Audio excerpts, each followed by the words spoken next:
ilk əsrlərin müsəlmanlarının Məhdəviyyət inancı necə formalaşdı? Həzrət Məhdi əleyhissalamın varlığı artıq imaməti gərəkdirir. Əgər deyilsə doğulub, bu daha çox imaməti gərəkdirir. Bu isə Əhl-i-Sünnətin etiqad prinsiplərinə sanki ziddir. İnsanlara bunu anlatmaq olmur. Olmayacaq ki, bir nəfər var, gələcək yer üzünü bütün haqq ədalətlə dolduracaq. Bunun üçün insan imanlı olsun bu həqiqəti qəbul etmək üçün. Çünki sekulyar düşüncə bunu necə qəbul edə bilər? Çünki bu möcüzəvi bir şeydir. Bu hədislər nə qədər mötəbər sayılır? Yəni hansı səviyyədə mötəbərdir ki, biz onlara güvənib bütün ciddi məsələləri bunun üzərində qura bilirik? Kim Mehdini dansa kafir, bunu sünni və şiə hər ikisi qəbul edir.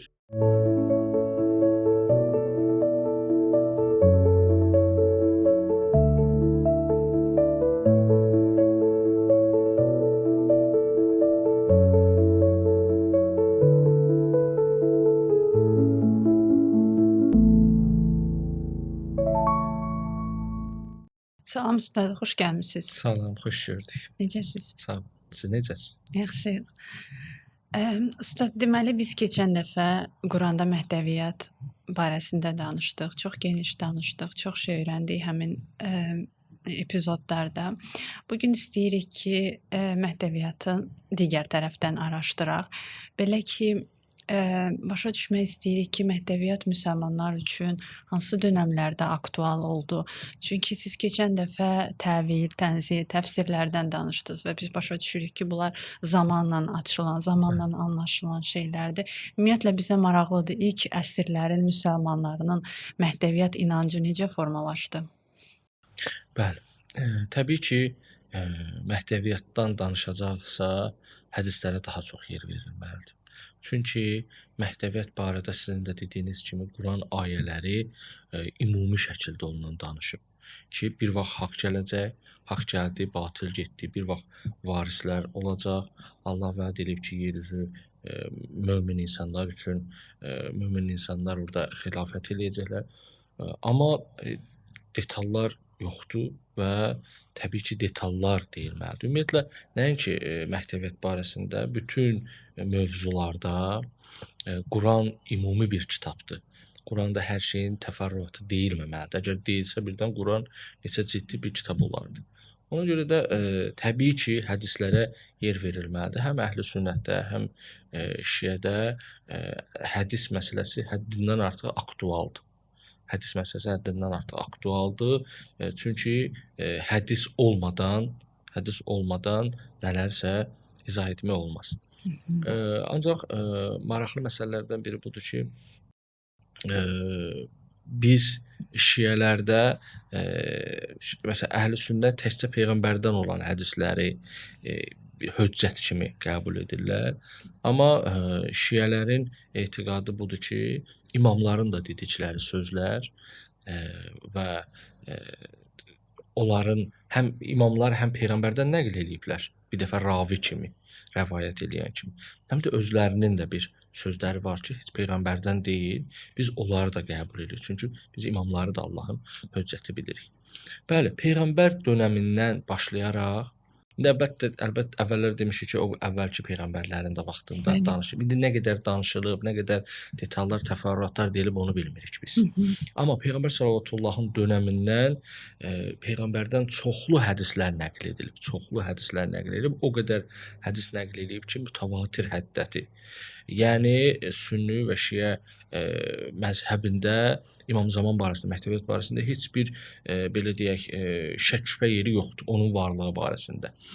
Və bəziləri istəyiblər şək-şübhə yaratmağa, mən adlarını da çəkərəm yeri gəlsə, əhl-i sünnət alimlərindən, amma digər əhl-i sünnət alimləri onlara rəddiyələr yazıblar, kitablar yazıblar ki, bunu heç bir vəclə, yəni bu mövzunu şək-şübhə altına almaq olmaz. Deməli, Peyğəmbər dönəmindən bu məsələ gündəmdədir və müxtəlif ravilərlə, mən kitabların birində oxumuşdum, 60-a yaxın Peyğəmbər səhabəsi, 60-a yaxın Peyğəmbərin səhabəsi Həzrəti Məhdi əleyhissalam barəsində söhbət aparıb. Onlardan deməli, Salman Farsidən, Əmmar Yasirdən tutmuş, Əbu Said Xidriyə qədər, eləcə də Həzrət Əli, eləcə də Əbu Bəkir, Ömər, Ayşə, hamısından İmam Zaman barəsində hədislər var, yəni peyğəmbərin dövründə. Şiə hədislərinə gəlsək, ümumiyyətlə şiəlik barəsində, şiələrin dediklərində, imamların dediklərində isə hədislər həddindən artıq çoxdur deyə artıq daha aktual olur. Əvvəllərdə də yadımdadır demişik, o qədər ciddi məsələ idi ki, o qədər aktual mövzu idi ki, hətta İmam Kazımin, İmam Rızanın dövründə, İmam Zamanın dünyaya gəlməsindən çox-çox əvvəl müstəqil kitablar yazılırdı Həzrəti Məhdi barəsində. Yəni həm peyğəmbərdən olan hədislərə görə, həm imamların o qədər təkidlərinə və məsələni ciddiyyətdə saxlamalarına görə hələ onların dövründə kitablar yazılırdı. Yəni bu qədər ciddi mövzudur. Ona görə də təbii ki, Qurandan sonra məsələlərin izahını və təfərrüatını hədislər deməlidir. Çünki Quran ümumi şəkildə deyib ki, gələcək. Belə bir kəs olacaq və onların dövründə. Amma inanın ki, biz indi bu podkast əsnasında da hər bölməyə girdikcə təbii ki, onların hər birini biz hədislərlə bilirik. Tarix və hədislə. Bəziləri bizə tarixlə çatır, bəziləri bizə hədislərlə çatır. Biz məhdəviyyat barəsində çoxlu detallara, xeyli təfərrüata vara bilirik. İstəyir dövləti barəsində, istəyir dövlətdəki müəyyən məsələlər, istəyir zuhurdan əvvəlki məsələlər, istəyir imamın qeyb dövrü ilə bağlı və s. və ilax. Yəni biz demək olar ki, məhdəviyyat barəsində bir çox detalları əldə eləyə bilirik. Hətta müəyyən şeylər var ki, hədislər ya yoxdur, ya zəifdir. Onlar barəsində də alimlər müəyyən versiyalar irəli sürürlər. Əlbəttə indi dəqiq deməsələrdir. Məsələn, indi gələcəkdə bu barədə danışarıq. Harda yaşayır? Məsələn, yəni nə bilim, evlidirmi, ailəlidirmi, necə? Bu kimi məsələlərdə də tam dəqiq olmasa da, əlbəttə müəyyən sözlər də var, amma çıxarışlar da var. Demək istəyirəm ki, məhdəviyyat barəsində çox təfərrüatlı şəkildə danışılır. Həm şəxs barəsində, Həzrəti Məhdi əleyhissalamın özü barəsində, həm onun o belə deyək, qiyamı, inqilabı və quracağı dövlət, zuhur öncəsi, zuhur sonrası, rəcəd, təfərrüatı ilə nə qədər desək, məlumatlar var və təbii ki, gərək belə də olsun. Çünki Quranla ümumi şəkildə hansısa bir istədiyimiz nəticəyə çata bilmərik. Bir anlıq özümüzü çox şanslı hesab 100%, elədim bəli, Ustad. bəli. Çünki bu kəsi hər kəs gözləyir Bəli. və ən çox deyilən, təsdiqlənən söz budur ki, o son peyğəmbərin nəvələrindən biridir. Başqa heç nə, amma hər kəs də gözləyir. Nə gözəl ki, biz detallarına qədər gedə biləcəyik. Çox detallı hədislər var. İnşallah podkast boyda biz bunlardan danışacağıq. Hər bir mövzuya aid imamların ya özlərindən sözlər var və yaxud da peyğəmbərdən nəql elədikləri sözlər var. Və eyni zamanda Əhl-i-Sünnətin də Həzrəti Məhdi əleyhissalam barəsində hər bir sahəsinə uyğun, yəni hər bir mövzuya uyğun onlarda da var. Yəni biz siz nə demək istəyirəm? Yəni bir dənə mövzu budur ki, Məhdi var. Bəli, Bir də budur ki, Məhdi əleyhissalama aid müəyyən cəhətlər. bəli. Zuhur eləyəndə belə olacaq. Məsələn, Həzrəti İsa onun arxasında olacaq. O Fatimənin nəslindəndir. O nə bilim zuhurda haqqı bərqərar eləyəcək. Yəni müxtəlif cəhətlərdə, nəinki var, Bəli. müxtəlif cəhətlərinə də, hətta Əhl-i-Sünnətin kitablarında da aydınlıq gətirmirlər. Təbii ki, amma Şiə qədər o qədər detallarını deməyiblər, amma hər halda o cəhətlər Əhl-i-Sünnətin də hədis kitablarında var.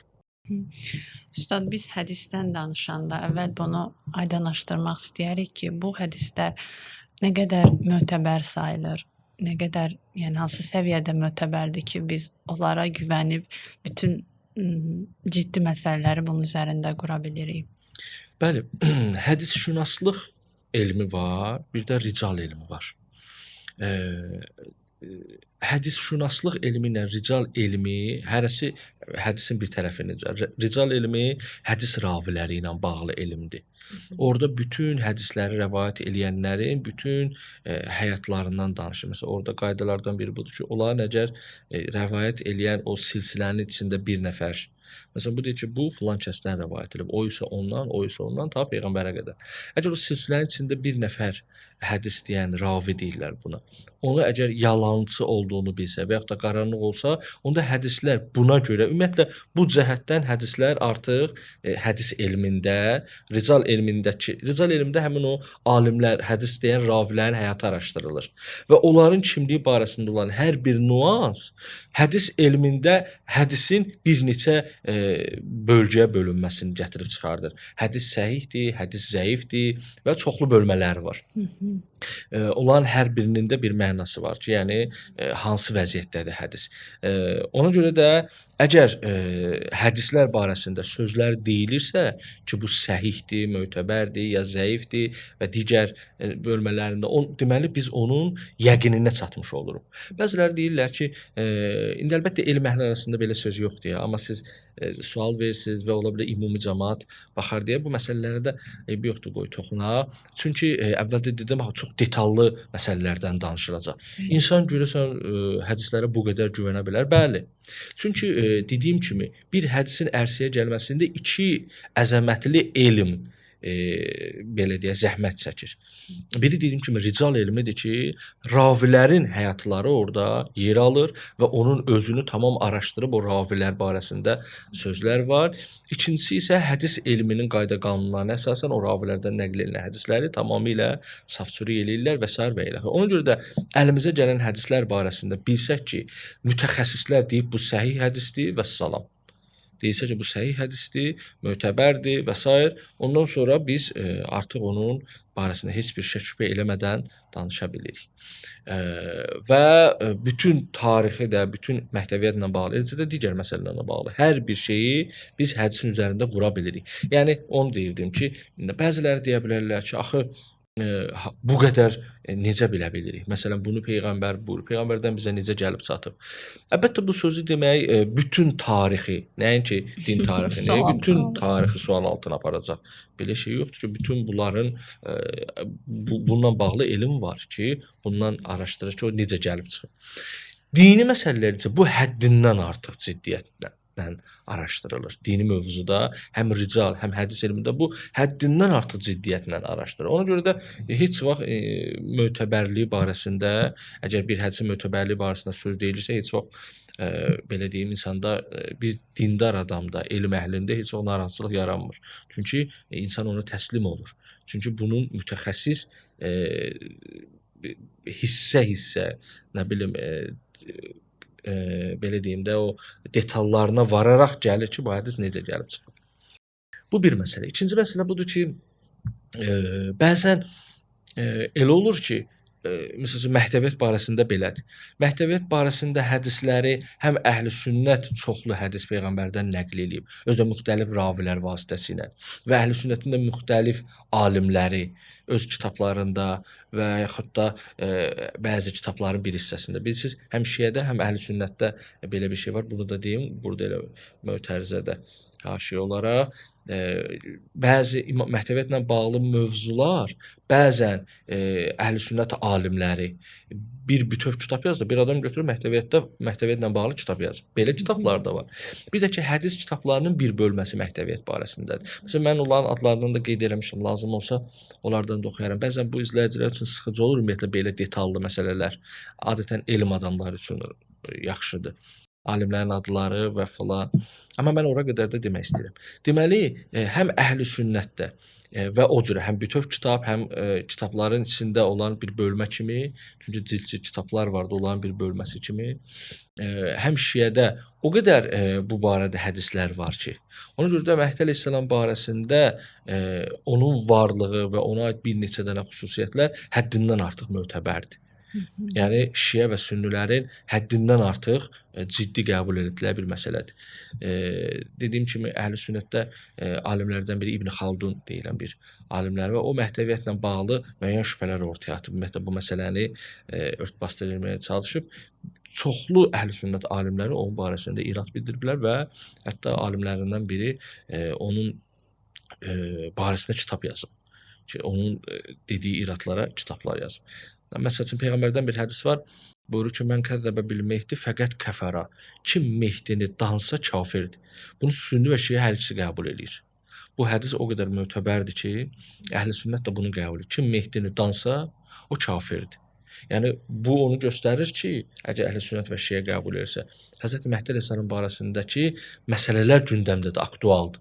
Bəli. Yəni o barədə nə qədər hədis filan varsa aktualdır və onun barəsində danışmaq olar, onun barəsində yəni mövzu açmaq olar. Ona görə bu hədisi ki, Əhlüsünnət də qəbul eləyirsə əgər, nəticə bu olur ki, artıq Əhlüsünnət üçün də bu mövzu var. Bəli. Var və onun davamında danışmalıdırlar, onun davamında hədisləri araşdırmalıdırlar və sair və ilə axır. Üstad, bu məsələyə toxunmağınız yaxşı oldu. Əslində bizim başa düşmək istədiyimiz məsələlərdən biri də, yəni çünki biz müsəlmanların təsəvvüründən danışırıqsa daha çox istəyirik hər iki məzhəbin bu barədə düşüncələrini başa düşək. Yəni nə yekdilliklə qəbul olunur, hələ konsept olaraq və nə təkcə bir məzhəbə aiddir məhdəviyyət barəsində. Bəli, bu əvvəldə deyim ki, bu çox geniş bir mövzudur və elə bilirəm ki, bunun detallarından çox danışmaq ümumi izləyicilər üçün sıxıcı ola bilər. Amma məsələn dərsdə mən bundan biraz artıq danışıram. Əlbəttə dərslərim də iki cür olur. Bir elə hamı üçün məhdəviyyət dərsləri, bir də xüsusi tələbələr üçün. Xüsusi tələbələr üçün geniş danışılsın və detalları ilə danışılsın, mənbələri ilə danışılsın. Nəyi demək istəyirəm? Siz dediyiniz kimi bəli. Məhdəviyyətlə bağlı müəyyən nüanslar var ki, orada Əhlüsünnətlə Şiə arasında ixtilaf var. Amma məhdəviyyətin varlığı, Həzrət Peyğəmbərin nəslində olması, adı və yaxud da qiyam etməsi, ədalətlə doldurması, bəzi hətta hədislərində məsələn Həzrət Fatimənin nəslindən olması, bu kimi şeylərdə müştərəklik var. Yəni siz buyurduğunuz kimi onlarla müəyyən ümumi məhdəviyyət barəsindəki heç bir ixtilaf yoxdur. Mən kəzzəbə bil Mehdi fəqət kəfərə, kim Mehdini dansa kafirdir və bunun kimi bir çox hədis. Hətta mən qeyd eləmişəm, hansı bir neçə dənə hədis var ki, onlar çox məşhurdular, həm Əhlüsünnət, həm Əhlişiədə. Amma müəyyən detallar ki var, bəli, orada Əhlüsünnətin razılaşmadığı, qəbul eləmədiyi tərəflər var. Məsələn, onlardan biri budur ki, Əhlüsünnətin əksər alimləri deyirlər ki, məsələn, Həzrəti Məhdi əleyhissalam doğulmayıb. Amma mən özüm araşdırdım bir neçə dənə kitablarda. Doğulmayıb sözünü deyən Əhlüsünnət alimləri varsa da, amma dediyim kimi bəzən bizim əlimizə gələn bilgilərimiz bir dəfə tarix yolu iləndir, tarixçilərin vasitəsilədir. Bir dəfə hədislərin vasitəsilədir. Maraqlıdır ki, Əhlüsünnətin bəzi tarixçiləri Həsən Əskəri əleyhissalamın bir övladı olub, adı Muhammed adında ləqəblərindən qayıf və bu kimi məsələlərdə qeyd eləyirlər. Yəni bilirsiniz, mən nə gördüm? İndi burada çox da bu məsələlərin detallarına girmək istəmərəm. Hətta alimlərimizin də belə versiyaları var ki, burada Həzrət Məhdi əleyhissalamın varlığı artıq imaməti gərəkdirir. Bilirsiniz, əgər deyilsə doğulub, bu daha çox imaməti gərəkdirir. Bu isə Əhlüsünnətin etiqad prinsiplərinə sanki ziddir. Çünki orada artıq başqa məsələlər gündəmə çıxa bilir. Çünki çox ciddi məsələlər yaranır orada. Ona görə də bu cəhətdən çalışıblar ki, qəbul eləməsinlər. Amma dediyim kimi tarixçiləri deyil. Hətta onların hədis ravilərindən içində də Peyğəmbərdən onun Həsən Əskəri əleyhissalamın övladı olduğunu qəbul edənlər var, onun doğulduğunu qəbul edənlər də var. Amma ümumi Əhlüsünnət etiqadında belə götürülür ki, bəli, o doğulmuyor və bir neçə dənə nüanslar var. Mən indi onlara hamısına toxunmaq istəmirəm, çünki dediyim kimi bu biraz daha çox ixtisasçılıq bildirir. Bunu bilmirəm. Əgər izləyicilər yazarlarsa ki, biz bu məsələlərin də detallarını istəyirik, mən onlarda danışaram. Məsələn, mən kitabların birində bir müəllif 17 dənə onların iradını cavablandırıb. O, Həzrət Məhdi əleyhissalam barəsində olan 17 dənə məsələni qəbul eləmirlər. Məsələn, onların hamısını alim cavab. Məsələn, onların hamısını deyə bilərəm də, müxtəlif cəhətlər. Məsələn, dünyaya gəlməyib məsələsini deyiblər. Məsələn, şiələr onların cavabını, o alim öz kitabında onların cavabını verib ki, əslində belə-belə və hətta onların bəzi alimlərindən dəlillər də gətirib. Ya məsələn, uzun ömürlülüyü barəsində Həzrət Məhdi əleyhissalamın ki, əgər doğulubsa onda bunun gərək ömrü belə olaydı. Alimlər ona cavab veriblər ki, bu problem deyil ki, başqa peyğəmbərlərdə də və yaxud da qeybdə olması barəsində, o uzun ömürlülük qeybdə olması, yəni belə uşaq vaxtı imamətə seçilməsi, çünki Məhdi əleyhissalam 5 yaşında imamətə seçilib və yaxud uşaq vaxtında danışması müəyyən məsələləri çox gündəmə gətiriblər. Bu cəhətdən müəyyən ixtilaflar da var. Amma dediyim kimi alimlər onlara möhkəm cavablar veriblər. Yəni dəlilləri çox möhkəmdir. Özdə həm məntiqlə, həm İslamın, Quranın prinsiplərinə uyğun şəkildə və eləcə də öz kitablarında olan hədislərə uyğun şəkildə olan cavablar bildirilib. İndi bu şübhələri bəlkə də tək-tək gələcəkdə danışacağıq, amma ola bilsin hədis indi mövzumuzda bunlara girmək elə bilirəm ki, bizim vaxtımız aparar. Deməli, sizin dediyiniz kimi məhdəviyyət mövzusunda Əhlüsünnətlə Şiə arasında müştərək olan düşüncələr də var, müştərək olan fikirlər də var. Bir neçə dənə hədis də var, mən qeyd eləmişəm. İstəyərik Vaxtımız deməyək, olduqca ustad. bəli, Bəli, onları da istəyirəm. oxuyaram. Bir də fərqli təbii ki, düşüncələr var. Məsələn, onlar Şiələrin dediyi müəyyən məsələləri qəbul etmirlər və ya etmək istəmirlər. Dediyim kimi, çünki bunun səbəblərindən biri budur ki, Şiələrin bəzi detallar, məhdəviyyət barəsində bəzi detallar imamlardan nəql olunub. Buna təbii ki, onların əli çatmır. Çünki onlar peyğəmbərdən olan hədisləri qəbul eləmək istəyirlər. Ona görə də imamlardan da peyğəmbərin demədiyi müəyyən detallar var ki, onlar imamlardan nəql olunub. Burada artıq onlar bu söz deyə bilmir. İkinci məsələ budur ki, peyğəmbərdən nəql olunan cəhətlərin də bəzilərini onlar qəbul eləmək istəməzlər. Çünki bu biraz etiqadlarında problem yaradar onların və sair bu kimi məsələlərə, yəni imamət mövzusunu birbaşa gündəmə gətirir o artıq. İmamət mövzusunu birbaşa gündəmə gətirir.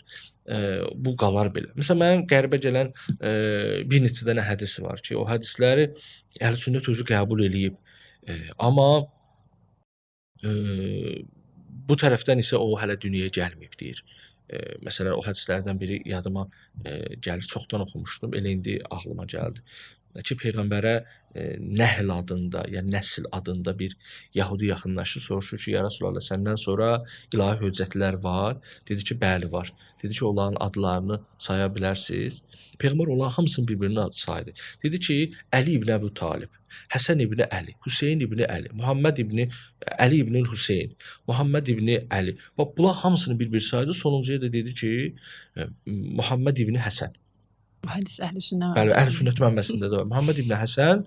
Sonra dedi ki, onun vasitəsilə yer üzü zülmlə dolduğu kimi Allah ədalətlə doldurar. Və bu hədis Əhlüsünnətin kitabında qeyd olunur. Amma necə sonra o belə qarma-qarşı. İnanın ki, bu cəhətdən Əhlüsünnətin boşluqları çoxdur. Bax, inanın, mən indi elə şeylər var ki, məsələn, Əhlüsünnət bunu deyir, onu deyir. Amma bu cəhətdən, yəni mən görürəm ki, onlarda bu boşluq həddindən artıq çoxdur. Yəni ya bir nəfər, ya bir etiqad deyək ki, ya var, ya yoxdur. Yoxdur, ona görə ki, belədir. Var, ona görə ki, belədir. Amma həm hədislər var, həm də yoxdur demək məsələsi. Yəni yoxdur, daha doğrusu anadan olmayıb mənasında demək istəyirəm. Anadan olmayıb. Bu məsələ ümumiyyətlə qaranlıq məsələdir.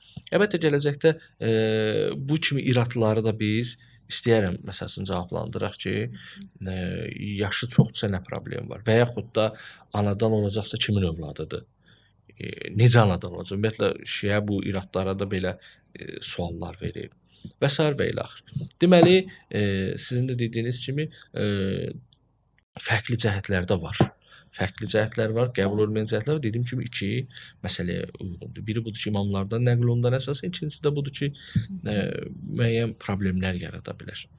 Amma eyni olduqları, eyni düşüncədə olduğu, Əhlüsünnət və Şiənin eyni düşüncədə olduğu hədislərdə var.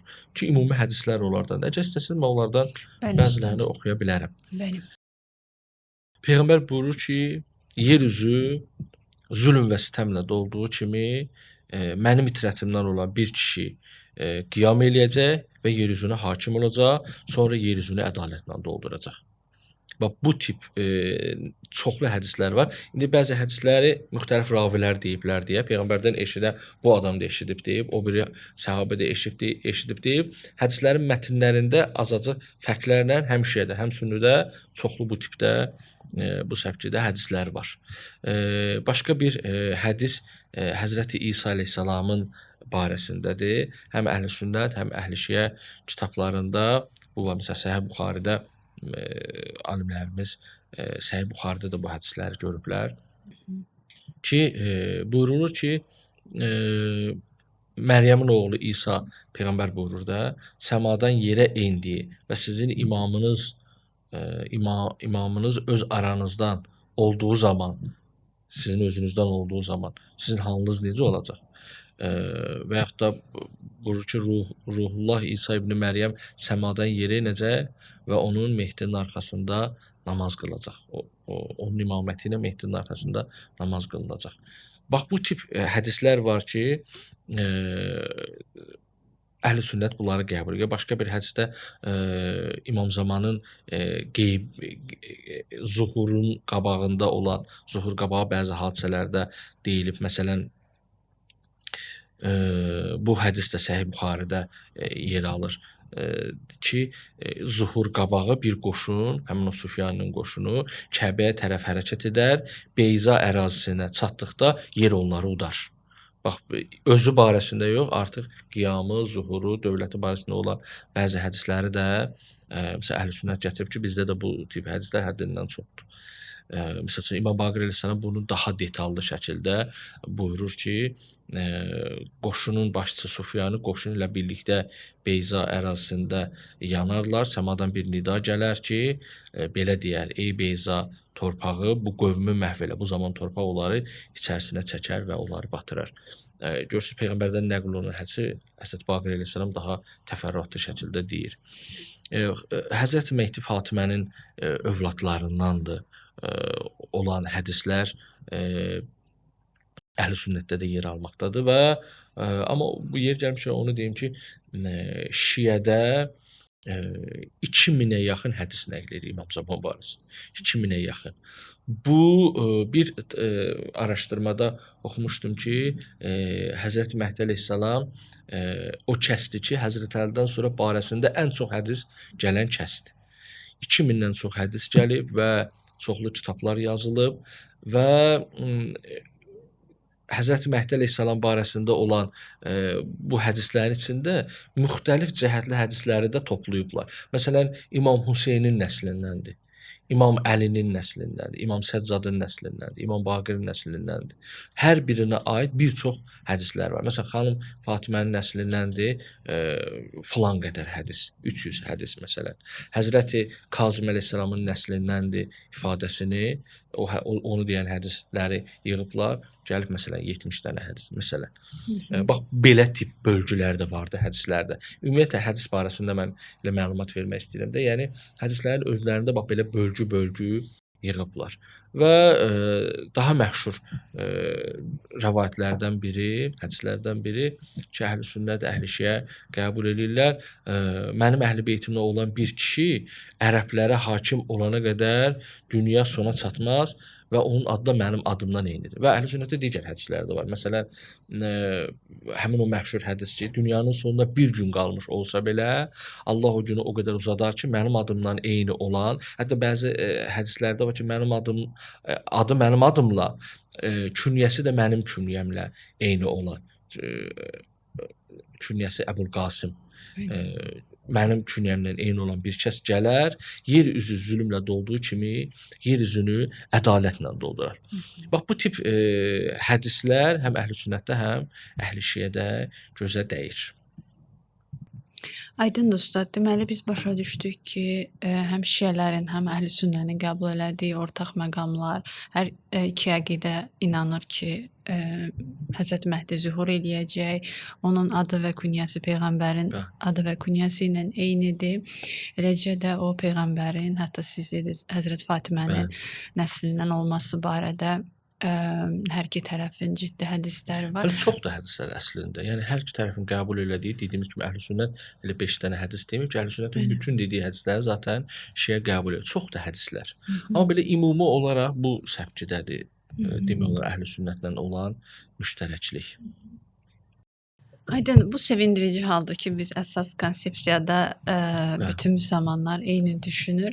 Biz istəyərik indi biraz da şiələrin özlərinə məxsus, yəni bizim mənbələrdə gələn hədislərə daha təfərrüatı ilə, daha çox o Həzrət barədə gələn bəzi məsələləri eşidək. Bəli, mövzumuz elə bu gün hədislərdir deyə oxumaq olar. Bir neçə dənə mən hədis qeyd eləmişəm. Onları da oxuyarıq. Dediyim kimi Əhlüsünnət Həzrət Məhdi əleyhissalamın varlığı ilə də deyil, başqa nüanslar barəsində də var. Dediyimiz orada bir neçəsini də oxudum. Məsələn, Həzrət İsa'nın gəlişi Bəli. və yaxud da Beyza çökəkliyi, qiyamı ilə bağlı, zuhur öncəsi, zuhurdan sonra çoxlu peyğəmbərdən hədislər var ki, Əhlüsünnət bunu qəbul eləyiblər. Və dediyim kimi maraqlıdır ki, hətta Həzrət Məhdi əleyhissalamın özü barəsində, Həsən Əsgər əleyhissalamın olması barəsində də hədislərin bəzilərini yazıblar. Bilmirəm necə olub o, yazılıb necə. Amma doğrudan da çox maraqlıdır bu məsələ. Belə məsələlər var. Amma şiə hədisləri həddindən artıq çoxdur. Elə bilirəm ki, biz indi bilmirəm siz hansı istiqamətdə gedəcəksiniz, ya dövlətə tərəf gedək, yəni Həzrət Məhdi əleyhissalamın zuhuru, zuhur öncəsi, dövlətdə olan məsələlər, istər bu istiqamətdə gedə bilərik. Ümumiyyətlə məktəbiyyəti iki istiqamətdə axı belə. Bir də Həzrət Məhdi əleyhissalamın özünə, yəni şəxsin özünə, xilas edicinin özünə. Hansı istiqamətdə getsək əgər fərqi yoxdur. Bunların hamısını artıq indən sonra şiələrin şiə etiqadına əsasən hədislərə uyğun danışacağıq.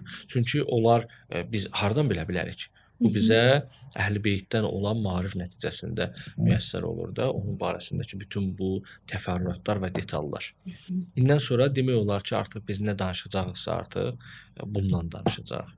Ki, Həzrəti Məhdi əleyhissalamın ya şəxsiyyəti barəsində olma, orada da bir xeyli mövzu var. Özü kimdir, haçan doğulub və yaxud da ki, orada ixtilaflar, 5 yaşında imamətə keçməsi, çoxlu məsələlər var. Bunların hamısı da həm tarix, həm şiə hədisləri əsasında, eləcə də dövləti barəsində olan məsələlərin hamısı təbii ki, şiə mənbələri əsasındadır. Mən burada bir neçə də hədis yazmışam, vaxtımız olduğu qədər bir neçəsini oxuyum sizə. Peyğəmbərdən belə bir hədis var. Bunu bu yaxınlarda da oxudum mən. Çox qəribə hədisdir, çox yaxşı hədisdir bu. Peyğəmbərdəndir. Cabir ibn Abdullah Ənsari, Peyğəmbərin səhabəsi olan Cabir ibn Abdullah Ənsari nəql eləyir. Deyir ki, Peyğəmbər belə buyurmuşdu. Demişdi ki, söhbətin əvvəlləri olmuşdu və Cabir ibn Abdullah Ənsari buradan nəql eləyir ki, odur Həzrəti Məhdi ki, Allah Taala onun əli ilə yer üzünün şərqini, qərbini fəth edəcəkdir. O həmin kəsdir ki, öz şiələrindən və dostlarından heç vaxt qeybdə deyil. Belə ki, Allahın yalnız qəlbini imanla imtahan etdiyi şəxslərdən başqa heç bir şəxs ona əqidədə sabit qədəm olmayacaq. Yəni, o şəxslər sabit qədəm olacaq ki, Allah onların ürəyinə iman salıb. Çünki onun varlığı elədir ki, insanlara bunu anlatmaq olmayacaq ki, bir nəfər var, gələcək yer üzünü bütün haqq ədalətlə dolduracaq. Bunun üçün insan imanlı olsun bu həqiqəti qəbul etmək üçün. Çünki sekulyar düşüncə bunu necə qəbul edə bilər? Çünki bu möcüzəvi bir şeydir. Bu ancaq mömin insanlar. Elə əvvəlki peyğəmbərlərin dönəmində də möminlər buna iman eləyərlər. Həzrət Muhammed əleyhissalam buyurur ki, mənim ümmətimin arasında da buna ancaq iman eləyənlər iman əhlidirlər. İman əhli olmalıdırlar. Onların xüsusiyyəti də budur ki, Allah yalnız qəlbini imanla imtahan etdiyi şəxslər. Bunlardan başqa heç kəs ona etiqadda sabit qədəm olmasın. Sonra deyir, Cabir ibn Abdullah Ənsari dedi ki, Peyğəmbərdən soruşdu ki, ya Rasulallah, qeybət dövründə, onun qeyb olduğu dövrdə şiələr ondan bəhrələnəcəklər. Həzrət Peyğəmbər buyurdu ki, bəli, məni risalətə məbus eləyən Allaha and olsun ki, onlar onun vasitəsilə qeybət dövründə mütləq bəhrələnəcəklər, onun vilayət nurunun vasitəsilə nuraniləşəcəklər. Bunun özündə də çoxlu mətləblər var. Mən o gün cümədə də bu barədə danışırdım ki, Həzrət Muhammed əleyhissalam burada artıq bəzi mənəvi məsələlərə toxunub. Ki, onun varlığından mütləq bəhrələnəcəklər. Çünki o əgər ilahi höccətdirsə, ilahi höccətdən insanlar bir dənə mənəvi cəhətdən, bir dənə də təşrii vilayət cəhətindən bəhrələnirlər. Hər iki cəhətindən bəhrələnəcəklər. Düzdür ki, təşrii vilayəti ən yaxşı. Təşrii vilayəti, yəni imamların Allahın hökmlərini, dinini çatdırmaq məsələsidir. Düzdür ki, bunun özü də, mən deyəsən əvvəl podkastlarda da demişdim, bunun özü də iki istiqamətdə olur. Bir dənə zahiri imam olur və o imam zahir olur, müəyyən işlər görür. Amma qeybdə olsa da dini işlərin belə deyək, idarə olunmasında yenə də ilahi höccətin rolu var. Məsələn, belə bir məşhur hadisəni deyirlər. Alimlərdən biri bir fətva vermişdi. Hətta istəsəz o hadisəni də danışaram. Bir xanım dünyasını dəyişmişdi, amma bətnində uşaq var idi və ehtimal verilirdi ki, sağdır. Bir alimlər zamanənin müctəhidindən soruşmuşdular ki, bəs hökm nədir? Demişdi ki, ana ölübsə uşağı da elə belə ana belə də bastırılmalıdır da, anaya əl vurmaq olmaz. Həmin adam elə yaxınlıqda da getmişdi ki, o hökmü çatdırsınlar ki, artıq ananı dəfn eləsinlər və bir neçə müddətdən sonra, bu hadisədə bir neçə müddət sonra bir nəfər həmin ailədən bir nəfər, ya elə həmin gələn adamın özü gəlir, müctehidə təşəkkürünü bildirir, deyir ki, çox sağ olun, nə yaxşı ki, o vaxtı fətvanızı dəyişdiniz və deyir, həmin bu qız, o uşaq, o anadan qalıb falan, o deyir, nə fətva, deyir ki, yadınızdadır belə bir məsələ. Deyir, bəli, mən demişdim. Deyir, sonra ki, biz gördük ki, arxamızda adam göndərmişsiniz ki, bəs ağa fətvasını dəyişdi, deyir, elə yox, belə eləsin. Müctehid başa düşür. Sonra başa düşür ki, sən demə, sonra gedir bir çay kənarına və orada İmam Zamanı çağırır. Ümumiyyətlə Allaha dua eləyir, İmam Zamanı çağırır. Deyir ki, mən bu işdən əl çəkmək istəyirəm. Çünki mənim fətvam nəticəsində sanki bir nəfərin qətlinə mən səbəb olardım. Deyilir ki, buna yuxu aləmində, ya bilmirəm mükaşifədə, buna deyilir ki, sən bu işdən əl çəkmə. Amma biz sizin səhvlərinizi düzəldəcəyik. Yəni, indi o gedən adam İmam Zamanın özüymiş də deyil. Onlar ki, aləmin idarə ediciləridirlər, bilirlər necə eləmək lazımdır. Yəni, bu cəhətdən. Yəni, qeybət dövründə də, Həzrət Muhammed Əleyhisselam bunu demək istəyir ki, qeybət dövründə insanlar ondan mütləq bəhrələnəcəklər. İstəyir, bax, belə təşrihi vilayət cəhətindən, istəyir də mənəvi cəhətdən. Çünki imam aləmin mehvəridir. Yer üzünə nazil olan bütün feyzlər ona nazil olur və onun sayəsində insanlığa paylanılır. Bunun özü irfanda, mənəvi məsələlərdə ciddi məsələlərdir. İndi burada mən o barədə çox danışmaq istəmirəm. Bu cəhətdən buyurur ki, şiyələr ondan bəhrələnəcəklər. Şiyə, niyə şiyə, başqaları yox şiyə? Çünki şiyə ona etiqadlı daxı ki, o var. Şiyə deyir ki, indi onun 500 yaşı var, indi onun 800 yaşı var, indi onun 1100 yaşı var. Şiyə bu etiqaddadır axı. Ona görə də şiyə əgər ona etiqaddadırsa, hər bir zamanında onun diri olduğunu görür və ona görə də hər bir diri kəsi, bir diri bildiyi kəs, kim ki onu diri bilir, o kəs təbii ki ondan bəhrəmənd olur və Həzrət Məhdi Əleyhisselamın özünün nəzəri də öz şiyələrinə onu tanıyanları tapar. Ümumiyyətlə, ümmətin hamısına, xüsusən də belələrinə nazil olur. Sonra Peyğəmbər davam elədi, dedi ki, əvvəlində ki, dedi ki, onun vasitəsilə qeybət dövründə şiyələr bəhrələnəcəklər, onun vilayət nurunun vasitəsilə nuraniləşəcəklər. Necə ki, cəmaat buludlu havada olsa belə günəşdən istifadə eləyirlər.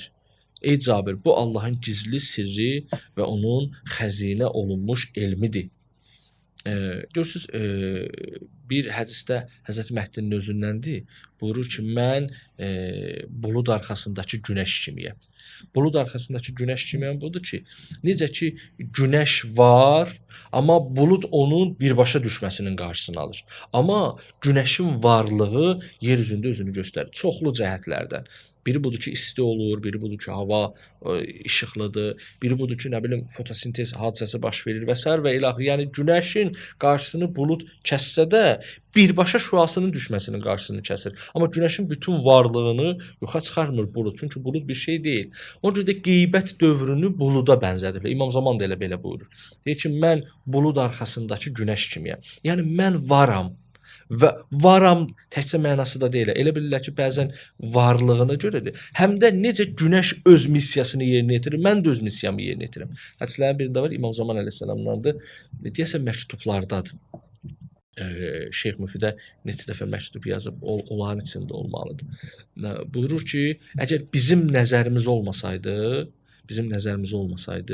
sizə çoxlu bəlalar gələrdi. həm elə mənəvi cəhətdən bəlalar gələrdi. İmam hədisdə var ki, imam hər həftənin 1-ci, 4-cü günü əməllər zəmanənin imamına təqdim olunar və imam onların içində yaxşı şeylər görəndə sevinər ümmətin və xoşagəlməz işlər olanda, günahlar olanda imam ağlayar və dua eləyər. Bax, o duaların nəticəsində bir dəfə mənəvi cəhətdən bəlalar uzaqlaşa bilər. Bir də ki, ümumiyyətlə şiələr barəsində hansısa bir belə deyək də qlobal bir addımlar olar və s. və ilaxır, onların hamısına imamın özü müdaxilə edir. İndi bu və ya digər yollarla, mən bilmirəm necə, bu və ya digər yollarla Həzrət ona müdaxilə edir. Bax, bu cəhətdən buyurur ki, yəni biz, Həzrət buyurur ki, mən bulud arxasındakı günəş kimiyəm. Burada da Peyğəmbər buyurur. Deyir ki, ondan şiələr bəhrələnəcəklər. Necə ki, camaat buludlu havada olsa belə günəşdən istifadə eləyirlər. Görürsən, burada istifadə eləyirlər məsələsini də gətirir. Nəinki günəş var.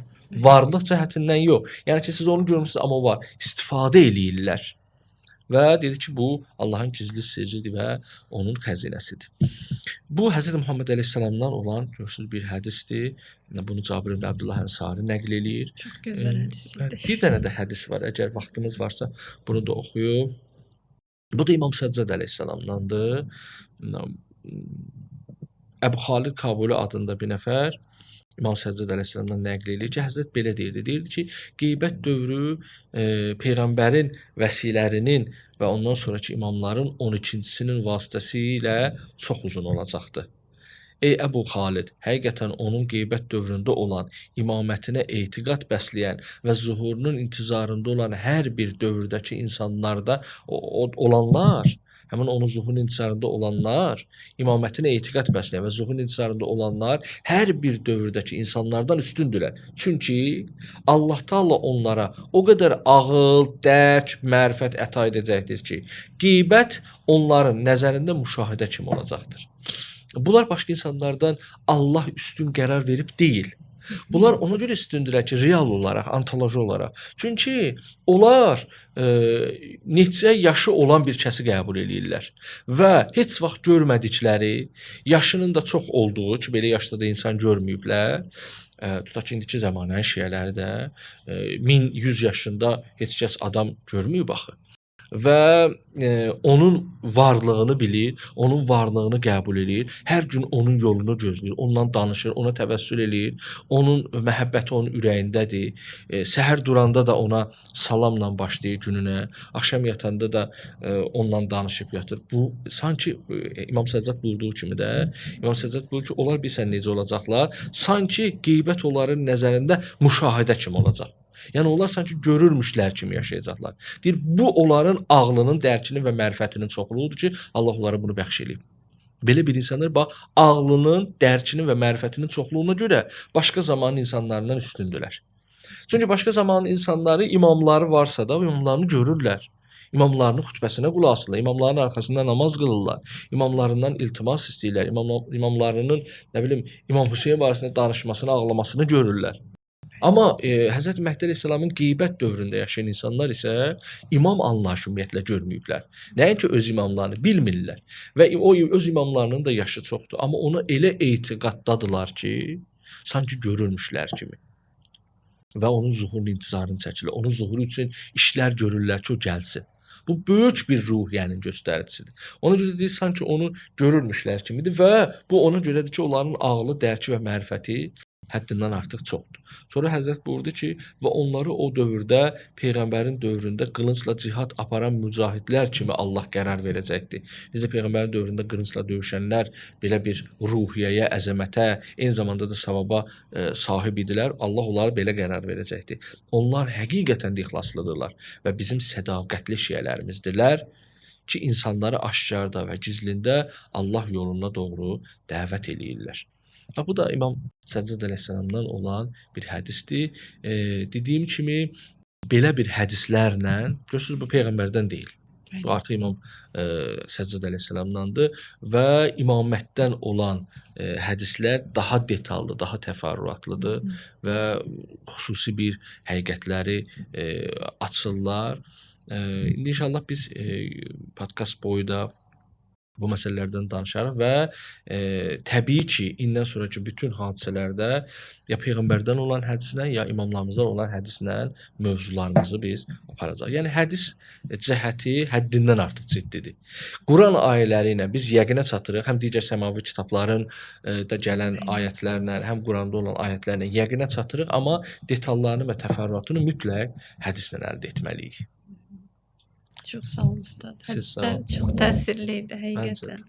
Həm mənəviyyat baxımından, həm ağıl baxımından çox təsirli idi. Çox sağ olun. Zühur Siz sağ olun. dövləti yoxsa şəxsiyyət istiqamətində biz bir dəfə tələbələrlə müzakirə edək bu məsələni.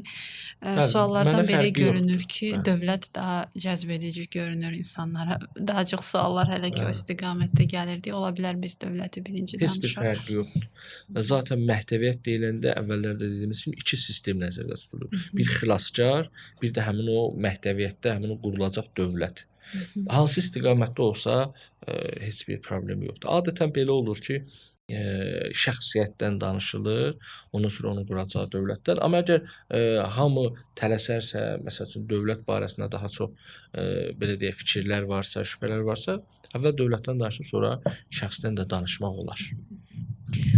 Aydındır. Çox sağ olun. Siz sağ Çox olun. xoş oldu bizə. Siz sağ olun. Təşəkkür edirəm dəvətiniz üçün.